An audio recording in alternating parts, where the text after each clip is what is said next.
Affirmative action ये political theory में बहुत ही इम्पोर्टेंट कंसेप्ट है। आपको अखबार में, न्यूज़पेपर में, टीवी डिबेट में, किताब में, बातचीत करते हुए, ट्रेन में, पार्क में आपको एक टर्म आएगा एफर्मेटिव एक्शन, एफर्मेटिव एक्शन।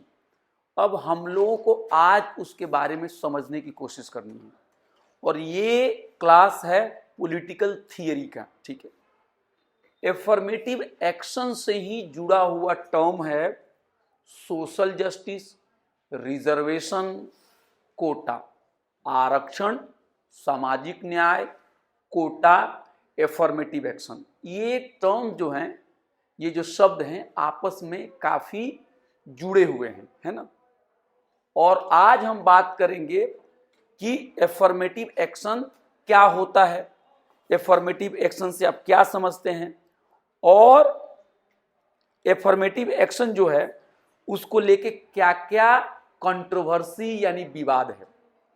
तो सबसे पहले हम ये याद रख लें कि आज का क्लास होगा एफर्मेटिव एक्शन।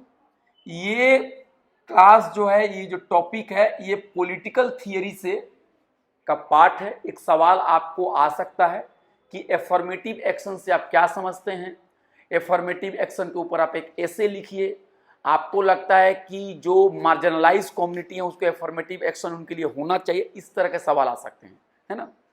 तो ये जो सवाल है एफर्मेटिव एक्शन का, वो पॉलिटिकल साइंस के कम से कम 3-4 कॉन्सेप्ट से बिल्कुल मिला हुआ है, जैसे राइट्स, इक्वालिटी, जस्टिस, वेलफेयर। ये चारों जो कॉन्सेप्ट है, अगर आप राइट्स पढ़ेंगे, आप इक्वालिटी पढ़ेंगे, आप जस्टिस पढ़ेंगे, आप वेलफेयर पढ़ेंगे, तो ये चारों से मिला हुआ है। अगर आप राइट्स की बात करेंगे वहां भी एफर्मेटिव एक्शन का आएगा जिक्र।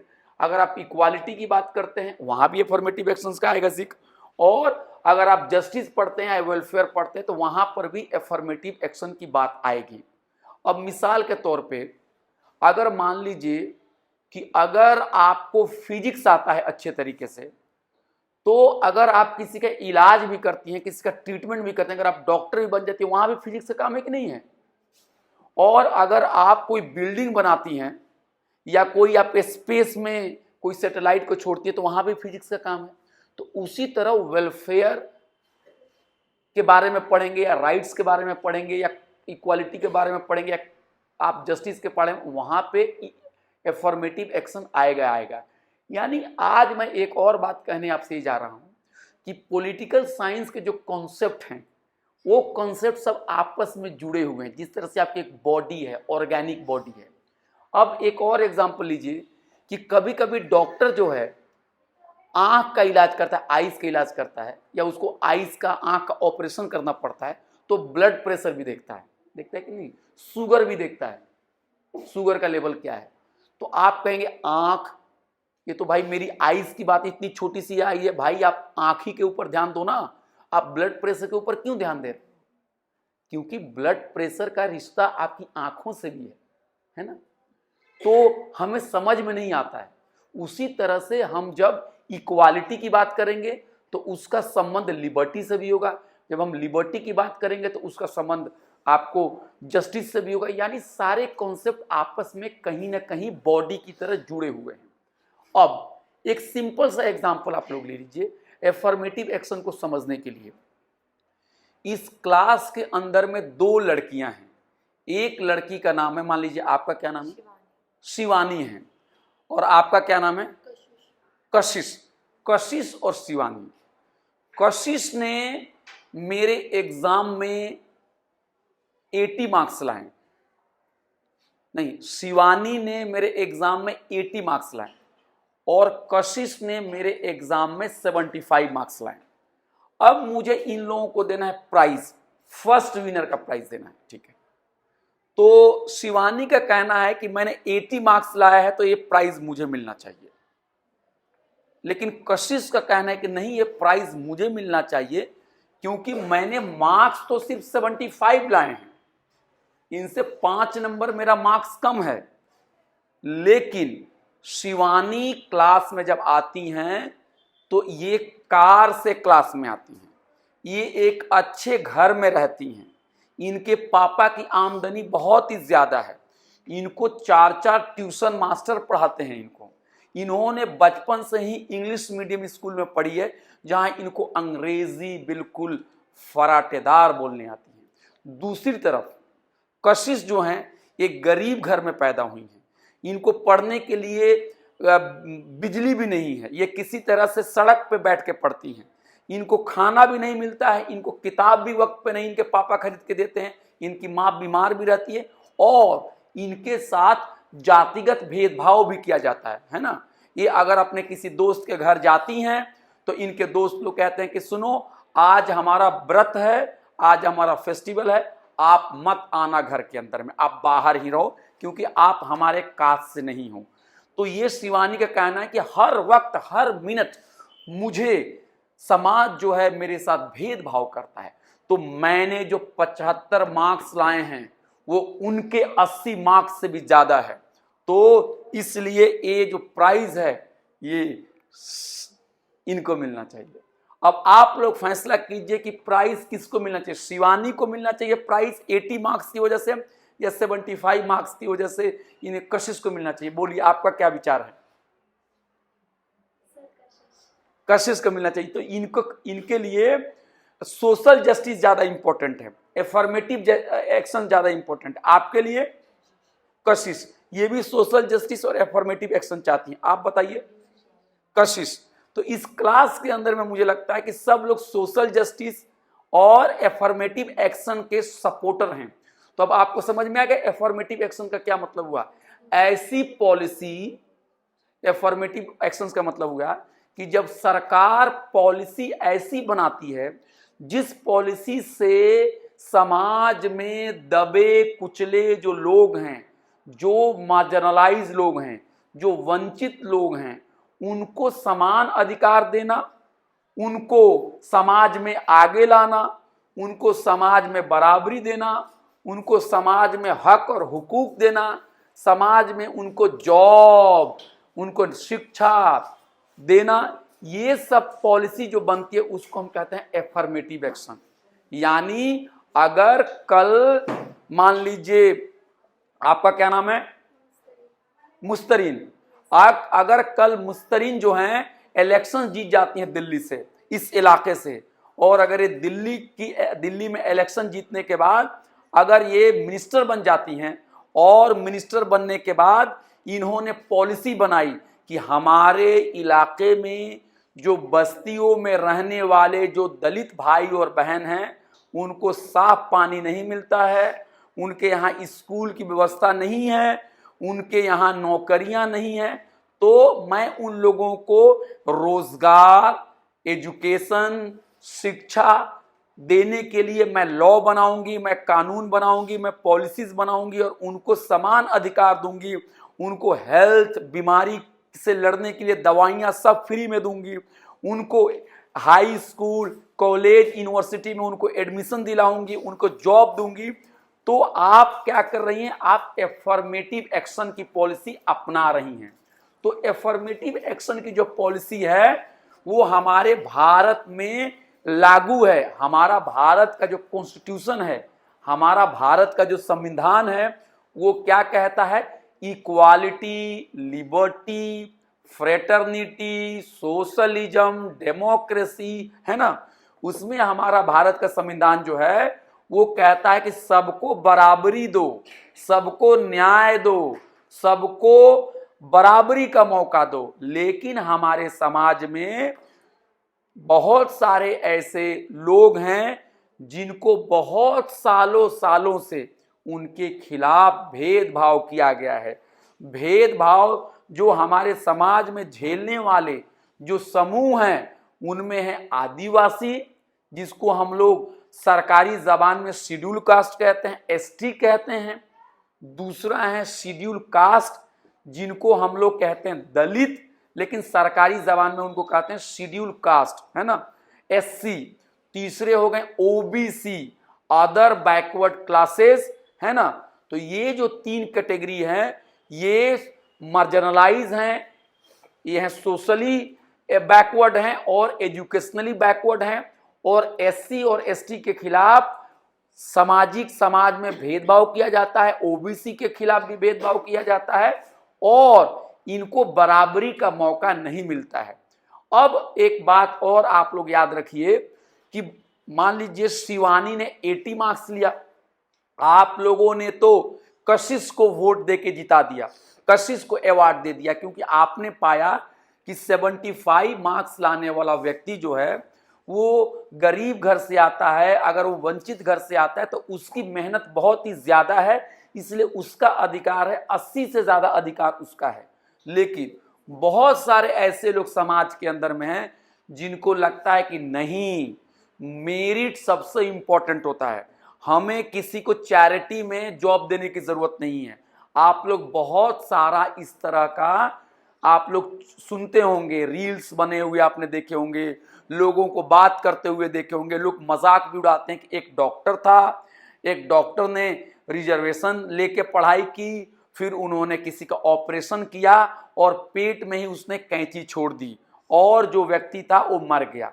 इस तरह की बातें कभी हुई नहीं है, ये मजाक किया जाता है, ये उनका मतलब जो लोग रिजर्वेशन और कोटे की मदद से सीट लेते हैं उनका अपमान किया जाता है इस तरह की बात करके। तो हमारे समाज में हमारे संविधान ने रिजर्वेशन की बात कही है, हमारी पॉलिसी है रिजर्वेशन देने की, लेकिन अभी भी समाज में बहुत ऐसे लोग हैं जिनको लगता है कि रिजर्वेशन की पॉलिसी सही नहीं है, क्योंकि रिजर्वेशन की पॉलिसी से मेरिट खत्म हो जाते हैं। जैसे शिवानी को 80 मार्क्स मिले लेकिन इनको अवार्ड नहीं दिया गया, इनको दाखिला नहीं दिया गया, इनको नौकरी नहीं दी गई, और 75 मार्क्स को नौकरी दे दी गई, उनको अवार्ड दे दिया गया। तो बहुत लोगों का मामला है कि शिवानी के साथ अन्याय हुआ। मेरिट बहुत ही इंपॉर्टेंट चीज़ है, मेरिट को हमें हमेशा हर कीमत पे बचाना चाहिए, हमें हमेशा जो है एफिशिएंसी को बचाना चाहिए, हमें किसी को इसी तरह से नौकरी नहीं देना चाहिए। अगर हमने किसी को 70 नंबर को, 60 नंबर को, 50 नंबर को नौकरी दे दी, रिजर्वेशंस के तरह उनको एडमिशंस दे दिया, तो बाद में क्या होगा, ये पढ़ाई के महत्व को नहीं समझेंगे, इनको फ्री में डिग्री मिलेगी और फिर ये जब ऑपरेशन करेंगे तो किसी के पेट में कैंची छोड़ देंगे, और जब ये पुल बनाएंगे तो जैसे ही बस पुल से गुजरेगी तो पुल गिर जाएगा और सारे लोग मर जाएंगे। तो आप देखेंगे कि हमारे समाज में दो तरह के लोग हैं, एक रिजर्वेशंस के समर्थक हैं और एक रिजर्वेशंस के विरोधी हैं। जो रिजर्वेशंस के और एफर्मेटिव एक्शन के समर्थक हैं उनका कहना है कि नहीं, तुम्हें क्या मालूम झुग्गी और बस्ती में रहने में कितनी तकलीफ होती है, तुम्हें क्या मालूम, तुम्हारे मम्मी पापा ने तुम्हें बचपन से ही अंग्रेजी सिखा दी, हमें अंग्रेजी क्या, हमें हिंदी पढ़ने के लिए कितनी दिक्कत होती है, तुम्हें क्या मालूम, हम झुग्गी में रहने वाले लोगों को पानी मयस्सर नहीं है, किताबें मयस्सर नहीं है, हमें कोई ट्यूशन पढ़ाने के लिए नहीं आता है कि उनको लगता है कि हमारी बस्तियां गंदी है। मैं तो सड़क में लाइट के नीचे बैठ के पड़ी हुई हूँ, इसलिए मेरी मेहनत, मेरी लड़ाई बहुत ही ज्यादा है, तुमसे ज्यादा है। लेकिन जो रिजर्वेशंस लेने वाले लोग हैं वो कहते हैं अरे कब तक रिजर्वेशन लोगे, अब तो छोड़ दो रिजर्वेशन, अब तो छोड़ दो, कितने तक तुम, कितने सरकार से फोकट में सामान तुम लेते रहोगे, अपने पैर पे खड़े हो जाओ, सामने आओ, लड़ो, कब तक तुम रिजर्वेशन की बैसाखी से तुम चलोगे। तो हमारे समाज में दो तरह की विचारधाराएं हैं, दो तरह के लोग हैं, एक रिजर्वेशन के समर्थक भी हैं और एक रिजर्वेशन के विरोधी भी हैं। ट्रेन में आप बैठ जाइए, 5 रुपए की मूंगफली लीजिए और मूंगफली लेने के बाद जैसे ही आप कहेंगे रिजर्वेशन, सुने हैं कि बिहार सरकार ने रिजर्वेशन को बढ़ा के SC ST OBC के लिए रिजर्वेशन बढ़ा के 65% कर दिया।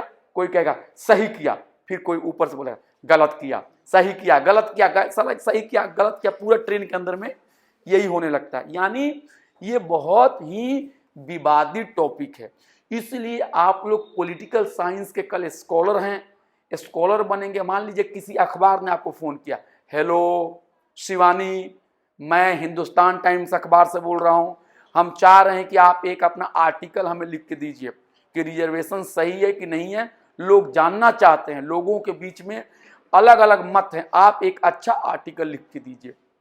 तो शिवानी क्या बोलेंगी, हमारे सर ने तो पढ़ाया ही नहीं रिजर्वेशंस के बारे में, बेकार से हमारे सर थे, मैं नहीं लिख पाऊंगी। तो बदनामी होगी कि नहीं बदनामी होगी। तो आप लोगों का पढ़ने का मतलब ये नहीं है कि सिर्फ डिग्रियां ले लीजिए, और पढ़ने का सिर्फ ये मतलब नहीं कि आप मार्क्स ले लीजिए। आप लोगों का काम है समाज के अंदर में सही बातों को लोगों तक पहुंचाना, और सही बात आपको करनी है। अगर आप को लगता है कि रिजर्वेशन की पॉलिसी से गरीब, जो कमजोर लोग हैं, जो वंचित लोग हैं, वो समाज में बराबरी पाते हैं, और अगर आप अमीर घर से भी आती हैं, तो आपका फर्ज होना चाहिए कि आप अपने स्वार्थ को भूल के समाज के स्वार्थ के लिए, या जो सबसे वंचित है उसके स्वार्थ के लिए बोलिए, तभी हमारा समाज मजबूत होगा। अगर हम सिर्फ अपनी स्वार्थ को देखेंगे तो समाज मजबूत नहीं हो पाएगा। अगर आपके पास 6 रोटियां हैं और समाज में बहुत सारे ऐसे लोग हैं जिनको खाने के लिए 1 रोटी नहीं है, अगर आपने उनके साथ रोटी शेयर की तो इससे समाज मजबूत होता है। तो आज के क्लास में हम पढ़ेंगे रिजर्वेशंस के बारे में, एफर्मेटिव एक्शंस के बारे में। तो हमेशा एक बात याद रखिएगा, affirmative action, reservation, quota, social justice policies, ये ऑलमोस्ट एक ही टर्म हो गए, है ना, एक ही बात हो गई, है ना। और कोई पूछे कि एफर्मेटिव एक्शन से आप क्या समझते हो, एफर्मेटिव एक्शंस क्या है, तो आप कहना कि वंचित तबके के लिए सरकार जब कोई पॉलिसी बनाती है, जिस पॉलिसीज के तहत उनको मुख्य धारा में लाया जाता है, जब उनको बराबरी दी जाती है, जब उनको नौकरियां दी जाती हैं, जब उनको शिक्षा में आगे लाया जाता है, जब उनको पार्लियामेंट में या जब उनको असेंबली में उनके लिए सीट रिजर्व की जाती है, या वंचित तबके के लिए किसी तरह की पॉलिसी जब सरकार लाती है ताकि समाज में गैर बराबरी दूर हो जाए, समाज में बराबरी स्थापित हो, समाज में न्याय का माहौल कायम हो, तो इसे हम एफर्मेटिव एक्शन की पॉलिसी कहते हैं। एफर्मेटिव एक्शन की पॉलिसी कई तरह से हो सकती है, कोई जरूरी नहीं है कि एक ही तरह की होती है, वो मल्टीपल हो सकती है। मिसाल के तौर पे अगर हमने रिजर्वेशंस दे दिया एजुकेशन में, ये भी एफर्मेटिव एक्शंस है। हमने अगर रिजर्वेशन पढ़ाई में दे दी, ये भी एफर्मेटिव एक्शंस है। अगर हमने दलित और पिछड़े तबके के लिए कोचिंग सेंटर फ्री में उसका इंतजाम कर दिया कि चलो इस क्लास के अंदर में जो बच्चे तैयारी करना चाहते हैं एमए में एडमिशन लेने के लिए या यूपीएससी की तैयारी करना चाहते हैं, उनको हम फ्री कोचिंग देंगे, ये भी एफर्मेटिव एक्शन है।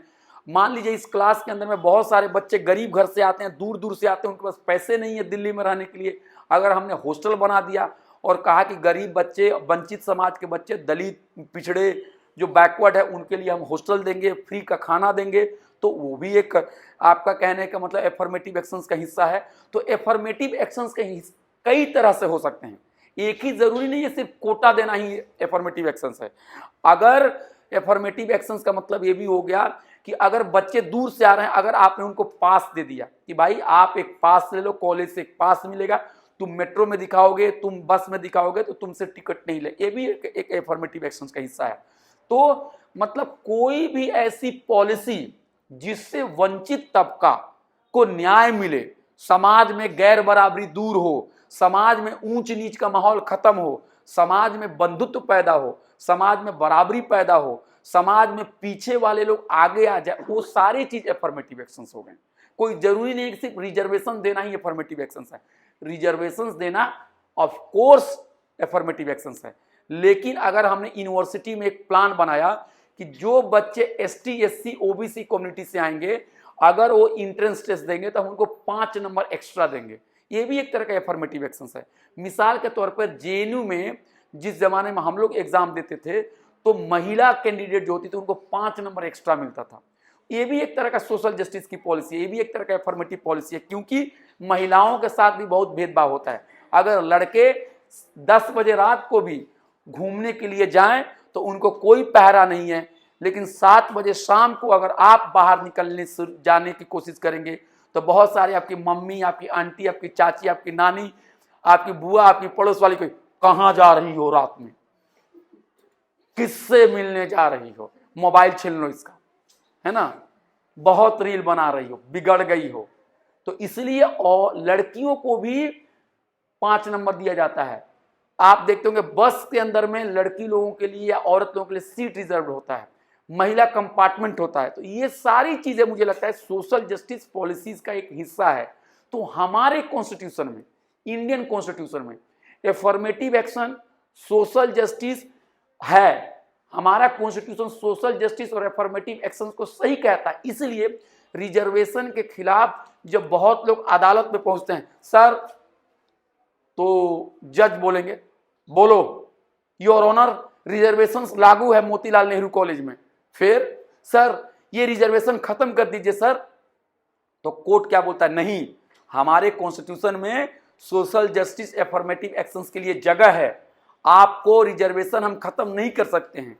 तो रिजर्वेशन विरोधी बोलेगा कहां लिखा हुआ है, तो जज बोलेंगे जाओ आर्टिकल का जो है आर्टिकल 15 को जाके देखो, 16(4) को देखो, 46 को देखो, 330 से 332 के बीच में देखो, जाके देखो। ये जो है उसमें आपको एफर्मेटिव एक्शंस के बारे में आपको मिल जाएगा। एक बात मैं आप लोगों से फिर एक अपील करता हूं कि आप लोग भारत का जो संविधान है उसको जरूर पढ़िए। आप लोग इंडियन कॉन्स्टिट्यूशन को आप लोग जरूर पढ़िए और उसको कहीं ना कहीं से आप लोग खरीद लीजिए उसे, और उसको बार बार आपको पढ़ना पड़ेगा।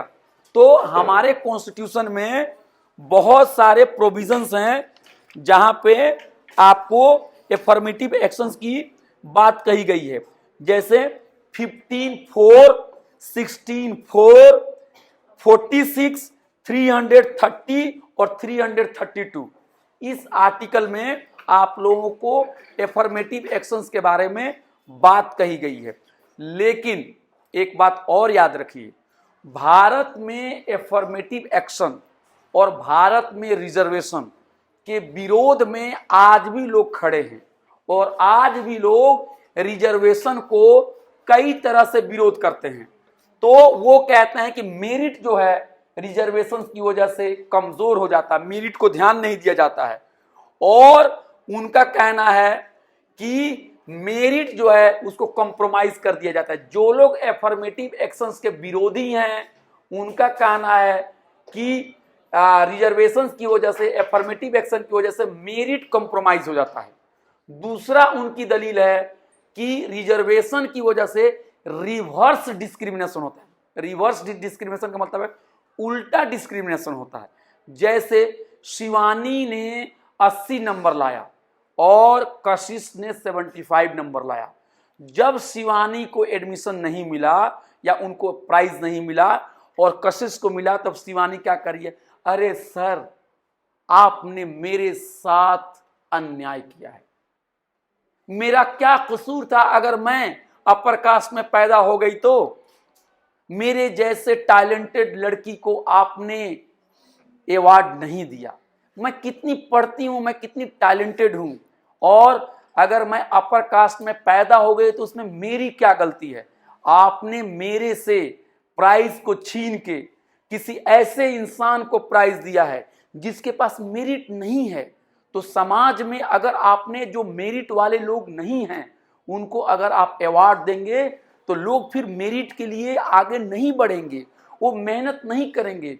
तो आपने सर मेरे साथ एक अन्याय को दूर करने के लिए आपने मेरे साथ उल्टा अन्याय किया है, आपने मेरे साथ रिवर्स डिस्क्रिमिनेशन किया है, आपने हमारे साथ हमारे मेरिट का अपमान किया है। और आपने क्या किया है, अगर इस तरह की पॉलिसी आप अपनाएंगे तो समाज के अंदर में एफिशिएंसी नहीं हो पाएगी, समाज में जो काबिल लोग हैं उनको जगह नहीं मिलेगी, समाज के अंदर में जो लोग बगैर काम के लोग हैं वो लोग समाज में आगे बढ़ जाएंगे। सोचिए जरा, रिजर्वेशन के आधार पर अगर हमने किसी को हवाई जहाज चलाने के लिए जगह दे दी और हवाई जहाज चलाने उसे नहीं आता है या कम आता है, तो लोगों की जान खतरे में जाएगी कि नहीं जाएगी। इसलिए रिजर्वेशन को बंद करो। रिजर्वेशन की वजह से समाज में डिवीजन होता है, अगड़ी जात, पिछड़ी जात, लोअर कास्ट, अपर कास्ट, दलित, आदिवासी, ये कब तक हम बात करते रहेंगे। क्यों नहीं हम सब भारतीय बन जाते हैं, क्यों नहीं हम सब लोग इंडियन बन जाते हैं, क्यों नहीं हम सब लोग एक हो जाते हैं। रिजर्वेशन नहीं चाहिए, समाज को मत बांटो। और रिजर्वेशन की वजह से देखो सर, रिजर्वेशन का फायदा कौन उठा रहा है? अरे SC ST OBC कम्युनिटी में जो लोग गाड़ियों से चलते हैं, जो लोग अमीर लोग हैं, उन्हीं को तो रिजर्वेशन मिलता है। जो लोग झुग्गी में होते हैं उसको नहीं मिलता है। IAS के बेटे को रिजर्वेशन मिलता है, गरीब आदमी को नहीं मिलता है। इसलिए मैं रिजर्वेशन के खिलाफ में हूं, ये आर्गुमेंट आपको दिया जाता है। लेकिन जो लोग रिजर्वेशन के पक्ष में हैं वो बाबा साहब भीमराव अंबेडकर के विचार को मानते हैं, और बाबा साहब भीमराव अंबेडकर ने रिजर्वेशन का समर्थन किया, और बाबा साहब भीमराव अंबेडकर ने बहुत लड़ाइयां लड़ी। ये पक्ष हो गया जो रिजर्वेशन के विरोधी हैं, लेकिन जो रिजर्वेशन के पक्ष में हैं उनकी भी मैं बात बताना चाहता हूं, ताकि आपको समझ में आ सके कि रिजर्वेशन और एफर्मेटिव एक्शन सही है कि नहीं है। बाबा साहब अंबेडकर महार अनटचेबल कास्ट में पैदा हुए थे, ठीक है। बाबा साहब अंबेडकर ने बहुत पढ़ाई की, वो इंग्लैंड और अमेरिका जाके उन्होंने PhD की डिग्री हासिल की। लेकिन जब PhD की डिग्री हासिल करने के बाद भी जब वो हिंदुस्तान आए और बड़ौदा पहुंचे, और बड़ौदा में उन्हें अपने घर जाना था, तो उनको कहीं जाना था तो उनको एक बैलगाड़ी की जरूरत थी जिस पे वो बैठ के अपने घर चले जाएं। जैसे आज के दौर में आप स्टेशन पे जब उतरते हैं तो आप ओला बुक कर लेते हैं, उबर बुक कर लेते हैं, टैक्सी टैक्सी टैक्सी। उसी तरह जब डॉक्टर अंबेडकर जब स्टेशन से उतरे तो उनको जाने के लिए कुछ जगह की जरूरत थी, तो उन्होंने किसी से पूछा, बैलगाड़ी वाले से पूछा, भैया बैलगाड़ी टांगे वाले चलोगे? नहीं। चलोगे? नहीं। चलोगे? नहीं। अंबेडकर साहब दुखी हो गए, क्या वजह है? मैं पढ़ लिख के डॉक्टर हो गया, PhD कर ली, इंग्लैंड से लंदन से डिग्री ले ली, हिंदुस्तान वापस आया अपनी देश की सेवा करने के लिए, लेकिन कोई मुझे बैलगाड़ी पे क्यों नहीं बैठा रहा है? क्या हुआ? क्या बोल रही हैं? क्या बोल रही? हाँ, बिल्कुल सही कहा आपने, बिल्कुल सही कहा, बिल्कुल सही कहा। आप ही की बात में आ रहा हूं, आप ही की बात पे आ रहा हूं, बिल्कुल सही कहा आपने। तो फिर एक गाड़ी वाला तैयार हो गया कि हाँ हम अंबेडकर जी को ले चलेंगे, लेकिन कहा एक शर्त है मेरी। तो अंबेडकर जी ने कहा बोलो क्या शर्त है? उसने कहा गाड़ी तुम चलाओगे, पीछे मैं बैठूंगा। अब आप सोचिए कि अगर आपने किसी से ऑटो किया तो ऑटो वाला, भाई साहब चलोगे पंजाबी बाग? हाँ चलेंगे। फिर कितने लोगे? 200 लेंगे, लो भाई 200, लेकिन एक और शर्त है, क्या? गाड़ी तुम चलाओगे, पीछे मैं बैठूंगा। ठीक है, तो अंबेडकर साहब पीछे बैठे। मैं एक हकीकत कहानी बता रहा हूं, उन्होंने खुद लिखी है, कोई ऐसा नहीं है कि मैं कोई सपने में देख के कहानी बता रहा हूं। फिर अंबेडकर साहब गए, कहां गए? अंबेडकर जी गए होटल लेने के लिए, कहीं रहने के लिए। सुनिए, बहुत इंपॉर्टेंट बात है। अंबेडकर जी कहीं होटल लेने के लिए और कमरे लेने के लिए गए, किसी ने कमरा उनको नहीं दिया, ना हिंदू ने उन्हें कमरा दिया, ना मुसलमान ने उन्हें कमरा दिया। बाद में वो घबरा गए, दुखी हो गए। फिर वो एक पारसी के घर में गए, और पारसी के घर में जब उन्होंने गए तो पारसी ने उनको कमरा दे दिया, और पारसी समझा कि ये पारसी हैं, है ना, पारसी ने समझा कि ये पारसी हैं, इसलिए उनको कमरा दे दिया। लेकिन बाद में पारसी को पता चल गया कि डॉक्टर अंबेडकर जो हैं वो पारसी नहीं है, बल्कि वो एक महार कास्ट में पैदा होने वाले अनटचेबल हैं। उसके बाद डॉक्टर अंबेडकर को उन्होंने अपने घर से निकाल दिया और डॉक्टर अंबेडकर का अपमान किया। फिर डॉक्टर अंबेडकर ने कहा ये कैसा समाज है जहां पे PhD करने के बाद भी, सब कुछ पढ़ने के बाद भी, इंग्लैंड और लंदन से डिग्री लेने के बाद भी, एक गाड़ी चलाने वाला आदमी, एक बैल चलाने वाला आदमी, एक टांगा चलाने वाला आदमी मेरे साथ न्याय नहीं कर रहा है। क्या मेरी दिक्कत है? क्यों मुझे कोई घर नहीं दे रहा है? फिर डॉक्टर अंबेडकर पूरे इलाके में घूमने लगे। फिर उनको पता चला कि जो दलित समाज के लोग हैं उनको पानी पीने के लिए लोग अधिकार नहीं दे रहे हैं। तालाब है, तालाब के अंदर में जानवर जाके पानी पी सकता है, जानवरों पे कोई पहरा नहीं है। लेकिन अगर दलित समाज के लोग पानी पीने के लिए जाते थे तो वहां के ऊंची जाति के लोगों को बहुत दर्द और बहुत दुख होता था। फिर डॉक्टर अंबेडकर ने एक दिन बहुत सारे दलित लोगों को इकट्ठा किया, कहा चलो हम सत्याग्रह करेंगे, हम पानी पी के आएंगे, क्योंकि तालाब में पानी पीना हमारा अधिकार है। और इस घटना को कहा जाता है महार सत्याग्रह। डॉक्टर अंबेडकर ने अपने तमाम सपोर्टर्स के साथ जब पानी पीने गए तो वहां पे उनके साथ ऊंची जाति के लोगों ने मारा पीटा, उनको पानी पीने से रोकने की कोशिश की। इस तरह से डॉक्टर अंबेडकर जब समाज में घूमने लगे तो उनको लगा कि ये कौन सा समाज है, हिंदू समाज के अंदर में इतना भेदभाव क्यों है।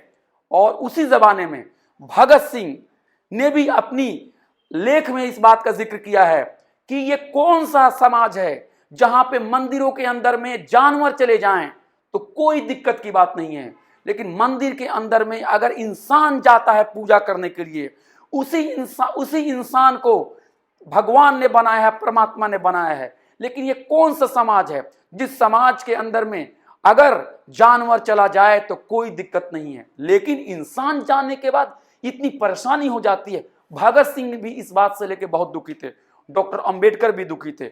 महात्मा गांधी ने भी जब देखा कि छुआछूत हो रहा है ना, जब देखा कि लोगों के ऊपर छुआछूत हो रहा है तो महात्मा गांधी ने भी छुआछूत के खिलाफ उन्होंने आंदोलन करना शुरू कर दिया। फिर महात्मा गांधी के ऊपर भी जो ऊंची जाति के जो लोग थे, जो पंडित थे, जो पुजारी थे, उन लोगों ने कहा महात्मा गांधी तुम हमारे धर्म को भ्रष्ट कर रहे हो, तुम अनटचेबल लोगों की बस्तियों में जा रहे हो, उनको बराबरी का हक दे रहे हो, तुम अनटचेबिलिटी को तुम कह रहे हो कि उसको खत्म कर दो, दलितों को तुम मंदिर में ले जाने की बात कर रहे हो, हमारा धर्म भ्रष्ट हो जाएगा। फिर महात्मा गांधी ने कहा अगर इंसान के साथ छुआछूत करना धर्म है तो मैं ऐसे धर्म को नहीं मानता, मैं ऐसे धर्म को नहीं मानता जिसमें अनटचेबिलिटी की प्रैक्टिस होती है। लेकिन मुझे पता है कि जिस धर्म में मैं यकीन करता हूं वो धर्म कभी भी अनटचेबिलिटी की बात नहीं कर सकता है, और अगर करता भी है तब मैं इस धर्म को नहीं मानूंगा, लेकिन मैं अनटचेबिलिटी को नहीं छोड़ूंगा। इस तरह से भारत के राष्ट्रीय आंदोलन में आप देखेंगे कि दलितों का जो मुद्दा था, दलितों का जो इश्यू था, वो काफी जोर शोर से उठने लगा। हर तरफ से लोग कहने लगे कि आजादी मिलेगी, लेकिन जब तक आजादी मिलने के बाद दलितों की समस्याओं का हल नहीं होगा उस आजादी का कोई मतलब नहीं है। उसी दौरान आपने देखा होगा कि आदिवासियों की जल जंगल जमीन के ऊपर भी हमला होने लगे, आदिवासी लोग भी इकट्ठा होने लगे, आदिवासी लोगों ने अपनी अधिकार के लिए मांग करनी शुरू कर दी, और झारखंड से जयपाल मुंडा उन्होंने भी अपनी अधिकार की बात करनी शुरू की। तो धीरे धीरे राष्ट्रीय आंदोलन के दौरान यह बात समझ में आने लगी कि अगर मुल्क को आजाद होना है, अगर अंग्रेजों से हमें आजादी मिलनी है, तो ये आजादी सिर्फ अमीरों के लिए आजादी नहीं होगी, ये आजादी ऐसी आजादी होगी जिसमें गरीब, जिसमें वंचित तबके के लिए भी बराबरी की जगह होगी। इसलिए जब भारत मुल्क आजाद हुआ और भारत का जब कॉन्स्टिट्यूशन बना तो उसमें अनटचेबिलिटी को एक अपराध घोषित किया गया, और उसमें जो वंचित तबके थे उनके लिए रिजर्वेशंस देने की बात की गई, और उनको जॉब्स में, एजुकेशन में, पार्लियामेंट में उनको दिया गया, उनको रिजर्वेशन दिया गया। क्योंकि लोगों का राष्ट्रीय आंदोलन में यह बात खुल के सामने आ गई कि आजादी मिलेगी, लेकिन अगर इस आजादी में हमने गरीबों के आंसू नहीं पोंछे, हमने वंचित समाज के लोगों को बराबरी का अधिकार नहीं दिया, तो इस आजादी का कोई मतलब नहीं है। इसलिए एफर्मेटिव एक्शन की जो पॉलिसी है वो हमारे राष्ट्रीय आंदोलन से निकला हुआ है। इसे इतनी आसानी से कोई रिजेक्ट नहीं कर सकता, कोर्ट भी रिजेक्ट नहीं कर सकता, क्योंकि राष्ट्रीय आंदोलन की जो आवाज थी, जब भारत का संविधान बना, वो आवाज भारत के संविधान में भी गई, और वहां पे संविधान में बाकायदा ये लिखा हुआ है कि सरकार सोशली और एजुकेशनली बैकवर्ड ग्रुप्स के लिए पॉलिसी बनाएगी, और पॉलिसी बना के उनको मेन स्ट्रीम समाज का हिस्सा बनाएगी, और समाज में बराबरी लाने के लिए कोशिश करेगी। इसलिए आप देखेंगे कि जो लोग भी एफर्मेटिव एक्शंस के सपोर्टर हैं वो लोग कहते हैं कि भाई एफर्मेटिव एक्शन हमें चाहिए, क्योंकि इससे जो हिस्टोरिकल इनजस्टिस है, एफर्मेटिव एक्शन हमें चाहिए क्योंकि जो चीजें इतिहास में जो हिस्टोरिकली अन्याय हुआ है उसका इलाज करेगा एफर्मेटिव एक्शन। यानी affirmative action is needed for addressing historical injustice. Historical injustice को अगर हम दूर करना है तो हमें एफर्मेटिव एक्शन चाहिए, क्योंकि एफर्मेटिव एक्शन अगर नहीं होगा तो दलित समाज को न्याय नहीं मिलेगा। दूसरी बात कही गई कि समाज के अंदर में हमें एफर्मेटिव एक्शन इसलिए चाहिए कि हमें फेयर रिप्रेजेंटेशन चाहिए। फेयर रिप्रेजेंटेशन का मतलब क्या होता है? फेयर रिप्रेजेंटेशन का मतलब होता है कि जहां कहीं भी पॉलिसी मेकिंग हो, जहां कहीं पर भी फैसले लिए जाएं, जहां कहीं पर डिसीजन मेकिंग हो, जहां कहीं कोई ऑफिसर बने, जहां कहीं कोई मंत्री बने, जहां कहीं कोई आईएएस ऑफिसर बने, वहां पे वंचित तबके के लोगों को भी जगह देनी चाहिए। क्योंकि बाबा साहब अंबेडकर का कहना था कि अगर कानून अच्छा हो जाए, मान लीजिए बहुत ही अच्छा कानून है, लेकिन इस कानून को लागू करने वाले लोग अगर वंचित तबके से नहीं आएंगे तो न्याय नहीं मिलेगा। न्याय मिलने के लिए वंचित तबके के लोगों को आईएएस बनना होगा, उनको मिनिस्टर बनना होगा, उनको ऑफिसेस में जाने पड़ेंगे, उनको जजेस बनने पड़ेंगे, उनको पुलिस ऑफिसर बनना पड़ेगा, तभी न्याय मिल पाएगा। मिसाल के तौर पे अगर शिवानी है और शिवानी को अगर किसी लड़के ने बुरी बात कह दी और शिवानी किसी प्रिंसिपल के पास जाती हैं, अगर वो प्रिंसिपल लेडी हैं, महिला हैं, तो इसकी उम्मीद ज्यादा बनती है कि शिवानी को न्याय मिलेगा, क्योंकि एक महिला होने की वजह से एक महिला का दर्द वो बेहतर तरीके से समझ सकती हैं। समझेंगी इसकी कोई गारंटी नहीं है, लेकिन चांसेस है कि समझ सकेगी।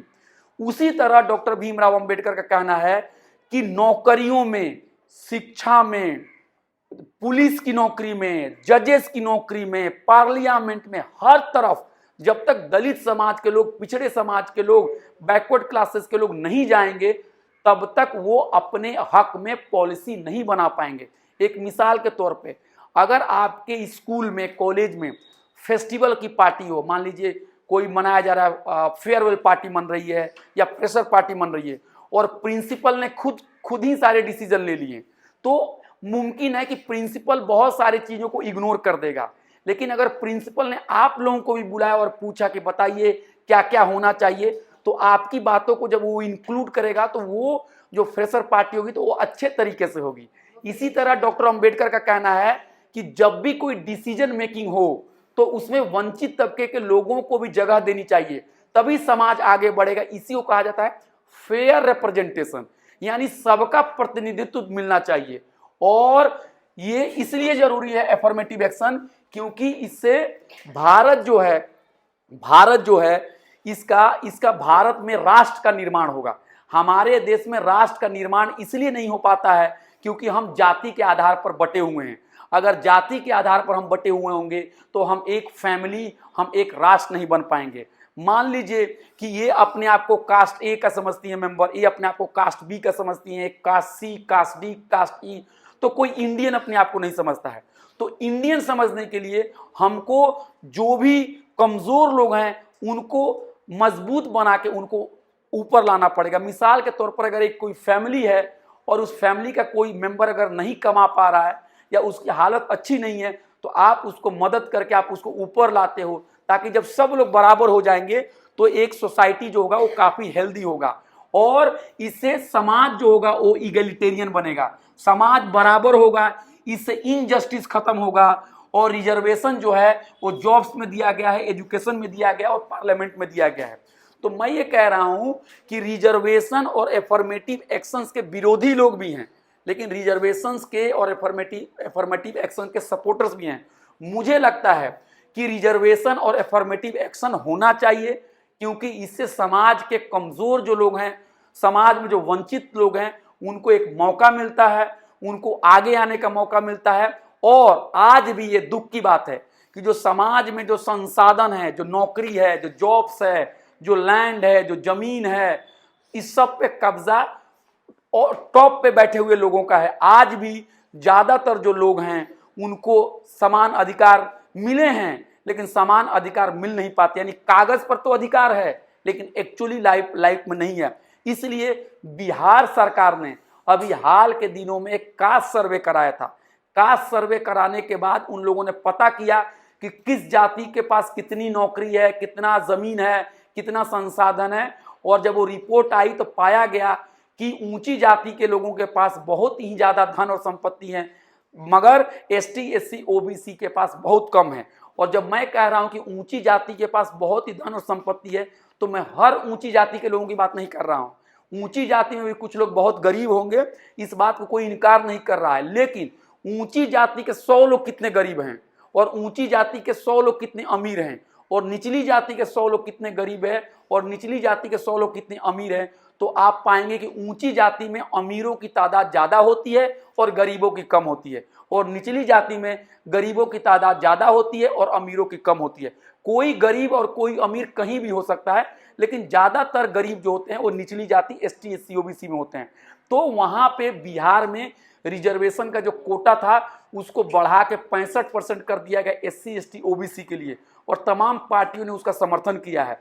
तो मैं ये कहना चाहता हूँ कि एफर्मेटिव एक्शन जो है भारत के कॉन्स्टिट्यूशन का अभिन्न हिस्सा है, क्योंकि भारत का कॉन्स्टिट्यूशन जो है वो राष्ट्रीय आंदोलन से निकला हुआ है, और भारत का कॉन्स्टिट्यूशन जो है वो वंचितों को बराबरी का अधिकार देने के लिए प्रतिबद्ध है। और इसलिए बहुत सारे लोग आज भी रिजर्वेशन का विरोध करते हैं, लेकिन मुझे लगता है कि हमें रिजर्वेशन का विरोध नहीं करना चाहिए, बल्कि रिजर्वेशन जैसी पॉलिसी जो कमज़ोर और जो वंचित लोगों हैं उनको आगे लाने में मदद करती है, और इससे समाज और राष्ट्र जो होता है मजबूत होता है। तो आज के लिए इतना ही।